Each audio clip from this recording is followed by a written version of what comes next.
Bonjour les amis. Alors, dans quelques jours, ou peut-être déjà, quand vous recevez ce vidéo-là, c'est déjà les fêtes chez vous. Donc, bonne fête et bonne nouvelle année. Et rien que pour voir comment tout est connecté, tout est relié. Et on a une semaine qui est vraiment très, très forte, qui s'appelle la portion Miketz, c'est la semaine de Miketz. Et cette portion, elle parle sur la force de l'abondance, mais on a toute une histoire derrière et si on comprend et si on connaît l'histoire, on va aussi comprendre les secrets, la force qui se révèle. Et cette semaine, encore une fois, c'est vraiment mélangé avec la force de la fête de lumière, la fête de Hanouka, qui est vraiment la force de lumière, la force, la transformation de l'obscurité aux lumières. En fait, Miketz, c'est le début de la phrase Miketz Sam la Choshir, qui veut dire qu'il a mis la fin à l'obscurité, ok, donc il a permis à la lumière de se révéler.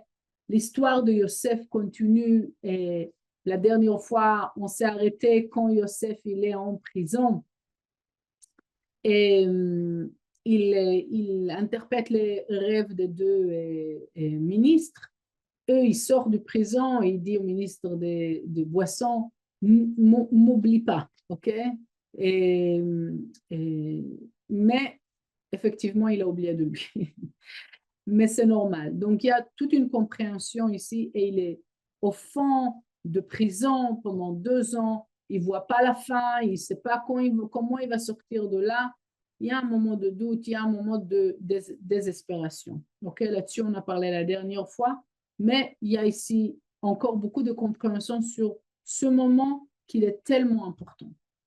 Mais avant qu'on continue, je veux qu'on se pose la question dans quelle situation, dans quel moment dans la vie et je me sens en prison, je me sens en obscurité, je me sens et que les choses y sont bloquées, les choses n'avancent pas comme je pense que je dois avancer et j'ai de la douleur, ok, la tristesse, il y a quelque chose qui bloque, toute forme d'obscurité, ok, des doutes, des peurs, toute forme d'obscurité. Déjà, notez-vous ça pendant que moi je lis le Zohar et je lis le Zohar pour vous. OK? Voilà. Donc, vous écrivez pour l'instant le moment de peur, le moment de doute, le moment de peine que vous avez. Et je relis avec la première phrase de la portion Miketz dans le Zohar. ויהי מקץ רבי חייא פתח ואמר קץ שם לחושך ולכל תכלית הוא חוקר אבן אופל וצל מוות היקרא יתמר קץ שם לחושך דיהו קץ דשמאלה דיהו שת בעלמא ושת לעילה וקיימה קמי קדוש ברוך הוא ועשתה וקטריג על עלמא והא יתמר ולכל תכלית הוא חוקר דהא כל עובדוי לאו אינון לטב, אלא לשיצאה תדיר ולמעבד קליה בעלמא. La deuxième question qu'on veut se poser ensuite de la situation qui est bloquée dans notre vie, c'est de savoir de quelle manière ça me dérange. Pourquoi ça me bloque? Pourquoi ça me peine? Okay? Pourquoi ça m'énerve? Pourquoi ça me fait peur? De quelle manière ça me dérange? Et la prochaine question, qu'est-ce que je dois changer? Qu'est-ce que j'apprends de cette situation? Cette situation, elle est censée de m'apprendre quelque chose. Peut-être je suis trop gentille, peut-être je ne suis pas assez gentille, peut-être je dois me taire, peut-être je dois faire avancer des choses, peut-être je dois être plus fort ou plus ferme, ou peut-être je dois être plus calme et écouter plus. Chaque situation dans la vie, elle m'amène à vraiment apprendre quelque chose.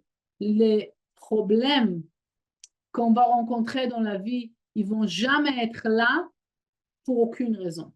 Ils sont là rien que pour me servir, pour changer. C'est tout. Donc, ok, donc si je me pose la question et j'arrive à voir, surtout pendant cette semaine-là, surtout pendant cette période-là, je pourrais faire avancer les choses. Ok, la raison pour laquelle on se pose ces questions, c'est parce que je veux avancer, je veux sortir de là. Maintenant, il y aura des moments dans la vie que j'arriverai pas à faire le changement parce que je vois pas, parce que je comprends pas. D'abord, poser des questions sans arrêt, poser des questions. La lumière, qu'est-ce que tu veux de moi? Pourquoi il y a ça et ça qui m'arrive? Qu'est-ce que je dois apprendre de ça? Qu'est-ce que je dois changer? On veut avoir la peine sur le fait qu'on n'a pas fait le changement. Ça veut dire, le fait qu'on est bloqué, c'est quelque chose d'extérieur. Si j'ai la peine pour le fait que les choses avancent, les choses ne vont pas comme je veux, ou que j'ai une douleur par rapport à quelque chose qui est arrivé, quelqu'un m'a blessé, quelqu'un m'a fait, donc, vous voyez, c'est quelque chose que est limité sur lequel j'ai la peine. C'est la fausse peine.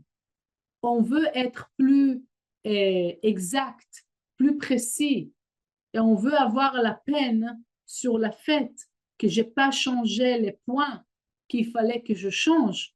Et à cause de ça, j'avance pas. J'arrive pas à divulguer. Non, je pense pas que c'est la bonne parole, mais à permettre à la lumière de mon âme de briller. OK? Ça veut dire, j'ai pas la peine par rapport à la fait que je trouve pas le bon travail, je trouve pas mon âme sœur, j'arrive pas avec la guérison. Pas ça.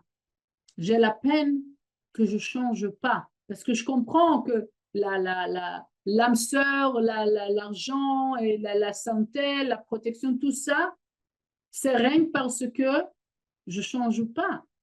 Donc, je demande vraiment de changer cette semaine, d'avoir la force de changer parce que je sais que rien quand je change, ça va se débloquer. Et c'est là-dessus, à cause de la fait que je n'arrive pas à changer, j'arrive pas à être précis sur le changement, c'est à cause de ça que je veux avoir la peine. OK? Voilà. Et, ça doit vraiment me faire une douleur profonde, que j'arrive à vraiment comme crier de l'intérieur que je veux vraiment, vraiment, vraiment changer. Qu'est-ce qui se passe avec Joseph, à ce moment-là, Joseph le sage, Joseph Hatzadik, quand il entend le rêve en fait, le rêve du ministre de Boisson, il comprend à travers ce rêve que c'est pas rien qu'à un moment donné, ok? Parce qu'il est arrivé à un moment donné, après 2 ans, à un moment de vraiment désespération. Mais après, quand il réalise en fait que le rêve, il n'était pas pour rien que pour le ministre de Boisson. En fait, il était pour lui. Et ça, c'est le changement qui se passe. Et c'est le changement aussi que nous, on veut avoir. Parce que nous, on regarde notre vie, comment les choses nous arrivent à nous. L'argent que je peux avoir, le travail que je peux avoir, la protection, la guérison, etc., que moi, je peux avoir. L'âme sœur, etc., que moi, je peux avoir. Mais les sages nous disent quelque chose d'autre. Joseph, ici, il nous donne un exemple. Un autre exemple. Il dit, attendez une seconde. Au début, il dit, je compte, parce qu'il dit au ministre de Boisson, ne m'oublie pas. Donc, au début, il met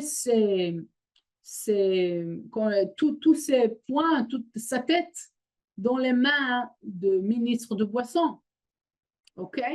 Entre les mains d'une personne, pas la lumière, une personne. Donc, de la lumière, il a rétréci ses possibilités à une personne. OK? Maintenant, nous, on fait pareil. Ça peut être le patron, ça peut être quelqu'un qui nous donne un conseil, ça peut être quelqu'un sur lequel on compte dans notre vie. OK? Donc, et on met toutes nos sécurités dans les mains d'une personne, deux personnes, mais de quelqu'un de tangible. OK? Aujourd'hui, même encore pire, dans le AI, oui, dans l'ordinateur ou dans les différentes applications, oui. On met nos trusts, nos croyances, nos certitudes dans quelque chose de physique. Et c'est exactement le point. Quand je pense que je suis quelqu'un qui a besoin je me mets dans le main de quelque chose de physique, de limité. Mais Yosef, quand il a compris dans le rêve, hey, Yosef, oui, c'est vrai qu'il s'est passé beaucoup de choses dans ta vie, mais tout ça, c'est parce que ton âme, elle est là pour servir le monde. Ton âme, elle est nécessaire pour le monde. C'est là-dessus que tu dois avoir la certitude que la lumière, elle te sort de là. Et quand il a réalisé, attends une seconde, mon grand-grand-père Abraham, il a changé le monde. Isaac, il a changé le monde. Yaakov, mon père, il a changé le monde. Donc, pourquoi je mets mes croyances, mes certitudes dans la main de quelqu'un de physique, quelqu'un de limité? Non, non, non, une seconde. Je remets mes croyances, mes certitudes dans la main du Créateur. Et c'est le changement que nous, on veut faire. D'abord, réaliser dans quoi je mets mes certitudes, dans quoi je mets toute mon existence, entre les mains de qui, de quoi. Et après que je réalisais ça, se rappeler une seconde, mon âme, parce que tant que je suis sur Terre, c'est parce que le Créateur, il a décidé que ce monde ne peut pas exister sans moi. Très simple. Donc, ça veut dire que moi, j'ai quelque chose de spécial que personne d'autre il a, que grâce à cette petite partie que moi j'ai dans mon âme, ce monde ne peut pas exister.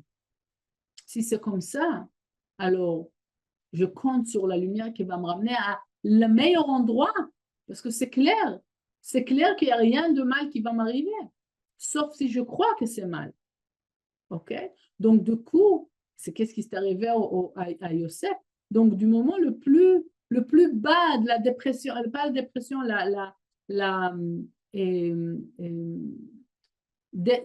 désespération la plus profonde, en une seconde, ça a changé en certitude totale. Et en une seconde, il est sorti de prison, il est arrivé à parler avec Pharaon, et de là, déjà, c'est une histoire, il est devenu le bras droit du Pharaon. OK? C'est qu'est-ce que les kabbalistes nous disent.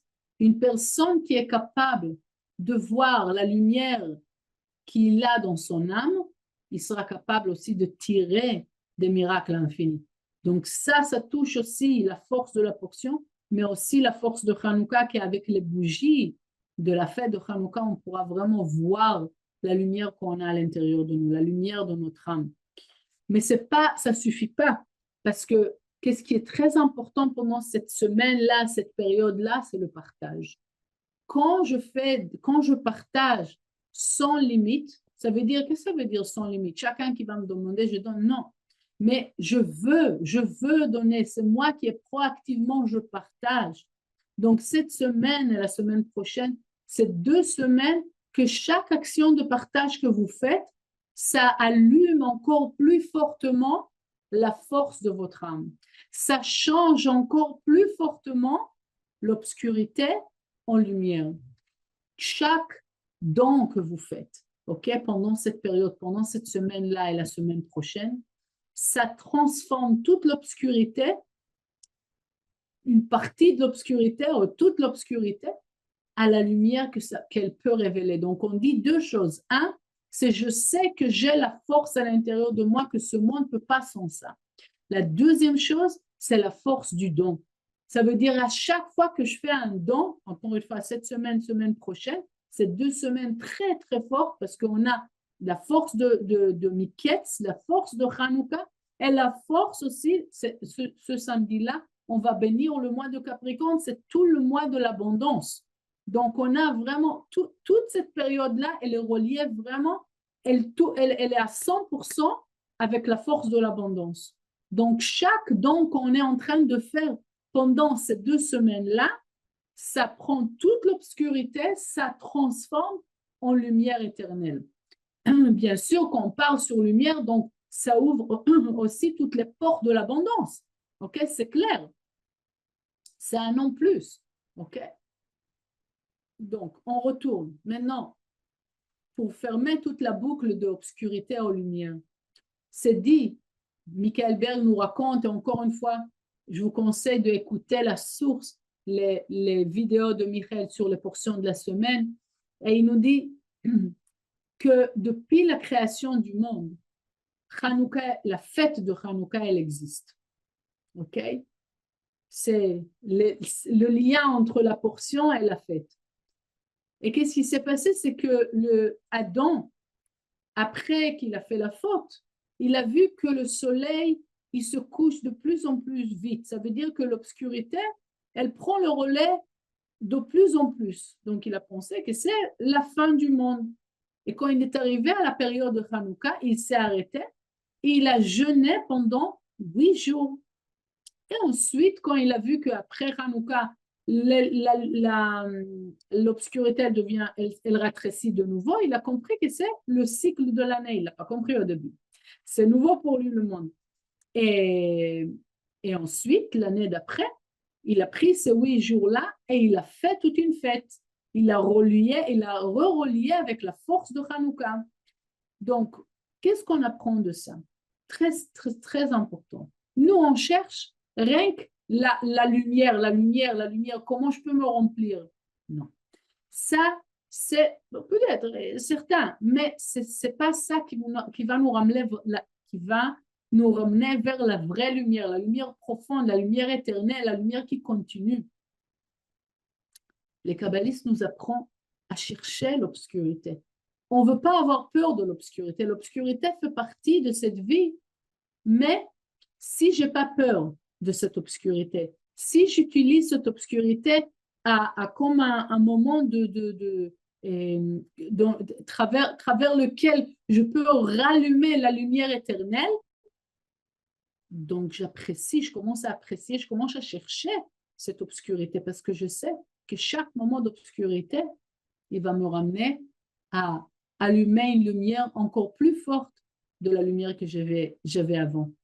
Donc, entre la conscience et les actions qu'on veut faire pendant cette période, on veut vraiment transformer toute forme d'obscurité à la plus grande lumière qu'on peut vivre dans notre vie. Je vous souhaite vraiment une très belle fête de Noël et aussi une très belle année avec toute la force qu'on a parlé maintenant. Pensez à ça que aussi la nouvelle année grégorienne, elle démarre pendant la fête de Hanouka. Donc, toute l'année, on va dire, économique, ok, si on peut parler comme ça, et vraiment, elle reçoit sa force. Encore une fois, on parle sur l'économie, l'argent et tout ça. Tout est relié à tout.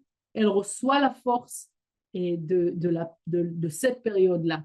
Donc, on a vraiment beaucoup de lumière, beaucoup d'opportunités, beaucoup de protections qui sont là pour nous aider, que cette année, elle sera vraiment, vraiment bénie. L'année grégorienne, l'année des affaires, oui, l'année de business dans le monde, qu'elle sera vraiment avec beaucoup d'abondance.